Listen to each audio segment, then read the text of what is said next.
Finding balance to live a fulfilling and abundant life? Well, let's take a journey together to be empowered for greatness. You ready? Let's talk about it.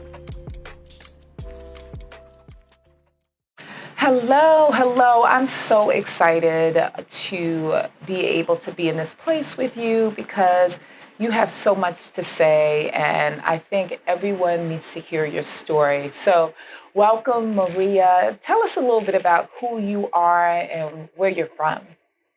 Oh, thank you, Natasha. It's so great to be here and to chat with you today. Um, I live in DC now. I've been here since 2018, but I'm originally from Miami. Yes. I'm Cuban American. Yes. And I'm a writer, among other things. Okay. I've worked as a journalist, but I've also published poetry, and I also publish a newsletter out of DC. I love the creative space. I love the creative space. So, welcome to Empower You 2 podcast. And here at this podcast, we are all about empowering people to become the best version of themselves. And this is our first episode live, or I should say face to face, because many of my followers are listening to it audio, but we get a chance to actually begin this interviewing, counseling, format, which I'm excited about. So thank you for being my first guest. Yes, we're breaking the ice. Yes, absolutely. But more than anything else, I have this amazing question, and I want you to really talk to that. And that question is, what is or what has been the most challenging experience that you had to face up until now in your lifetime? Well, that hands down was my experience as a caregiver to my parents, Okay. both of whom were diagnosed with dementia and Alzheimer's. At the same time, Maria? More or less. And that went on for several years. It started out gradually, like take them to a doctor's appointment now and then. Okay. Until they died. And they were bedbound. And at the same time? Yes, and miraculously, somehow, my father survived my mother by 2.5 years, though he really wanted to follow her, if you know what I mean. Yeah, absolutely. But I am so grateful that you can share that story because there are so many individuals who are caregivers, and that is a lot, right? And then you have a caregiver to your parents. And what were some of the things that you learned from being a caregiver? And again, my condolences. Like, I am so sorry for your loss. So, what did you learn from being a caregiver? What were some of the lessons that you would have learned, or I should say, you wish you would have known prior to? And how did you become? I know I'm giving you these machine gun questions, but how did you survive that? Because there's some caregivers that are in the trenches right now. They are dealing with it, and it's a lot. Yeah, Natasha, nobody gives you the manual on this. I know a lot of people read baby books before they have babies. Yes. But when we become a parent to our parents, at least I didn't have access to it or I didn't think about it. But now what I know is that the life cycle and family planning is not just about having babies, it's about having parents. It's about having parents. Okay, what does that mean? Because they become your babies. I literally changed my parents' diapers. And I never actually had biological children. I didn't have children. So the universe brought me this incredibly humbling and beautiful experience. I tell people, it's the hardest but most beautiful thing that I'll ever do because I don't know if you can come back from that. And I have never felt a greater love. Okay. But how did I survive? I really didn't. Caregiver burnout is real. That struggle is real. So when you say that caregiver burnout, how many years were you a caregiver for your parents? About 4 or 5. 4 or 5 years. Yeah. And so that meant that every day you were committed, dedicated to them. Yes, right?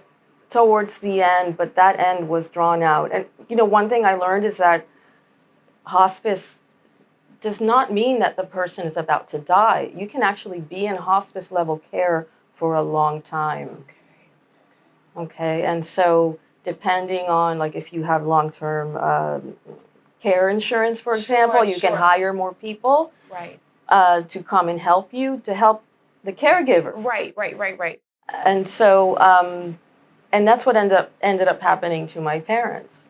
So can you talk a little bit about, you said that burnout. Did you feel like giving up at times? Yes. How did you I stay that couldn't. course? And you couldn't. Tell me a little bit about that. You know, we talk about stress response, and for example, like I think probably my adrenal glands were shot and my cortisone level was really high. There were many times when I had to triage hospitalization. That this is something happened to my parents. We had to call 911 again. I mean, the people at the hospital knew me by name. Yes. And so I'm not sure how I managed. I didn't eat well for a long time. I didn't sleep well for a long time. Because you were afraid, fearful that you would get a phone call, that something happened during the night. Is that it? Or you just couldn't turn your brain off? I couldn't turn my brain off. Okay. I would think, you know, I never had a baby, but mothers talk about postpartum depression and exhaustion. It was like that. And so did you feel like you were going through depression? Yes, but I couldn't stop and care for myself. And now in retrospect, I know that there are things I could have done, like actually actively. I did have help. Okay. But, you know, like sometimes friends would bring me a casserole. Okay. Or they'd go food shopping with me for me. If, you know, I give them money and they'd go to the store. Because you didn't have time to live your life. You were really focused on their well-being. So what would you say now in retrospect? What would you say to someone who is currently in that place of caregiving? What suggestions, 3 suggestions would you recommend for them? Well, if you don't already have it, set up a care plan. A care plan. Like your tribe. Who's your tribe? Okay. Who can you trust? Okay. Who can you call in the middle of the night to vent? Or who can you call and just say, hey, could you just come over and spend some time with my dad? He's bedbound, he's sleeping. You don't have to do anything. Okay. So I can go to the salon. Or I can take a nap. Yes. So really create a tribe around you. Yes. Because you needed that space to give to you. Because on my podcast, I talk about self-care consistently, right? Because as a licensed clinician, I believe that mental health is really intertwined in everything that we do. And if we don't care for ourselves, we're going to fall into that place where we are lacking and we can't give to someone when we're really drawn and the cup is completely gone, right? The water in that cup is gone. So you said create that tribe. What would be the second? That's fantastic. I like that one. Make sure that you are resourced in terms of your nutrition and your sleeping, that you are doing things to soothe yourself, whatever that means. Even if you don't have a parent sitter, but you know, you could take a hot bath or things like that. But really do it. It's not, like you're saying, you if you burn out, if you burn the fuse, nothing, there's no light, you know, everything is collapses. Right. Because you are the structure at that point. So foundation is self-care, right? Yes. And so it sounds like it's building on 1 and then 2, because if you have your tribe, then you can actually have an opportunity to do the self-care, right? Isn't that what you're saying? Okay. Yeah. And the third? The third is if you're already in it. I mean, when I was doing this, I didn't access as much information. But for example, already there's a website called caregiver.org, and that has a million resources. Did you know it existed? No, it was just starting. Okay. Things have changed, and I'm so glad, because now, like even in Congress, they're trying to pass new laws. In some states, they'll actually pay a family member to care for another family member.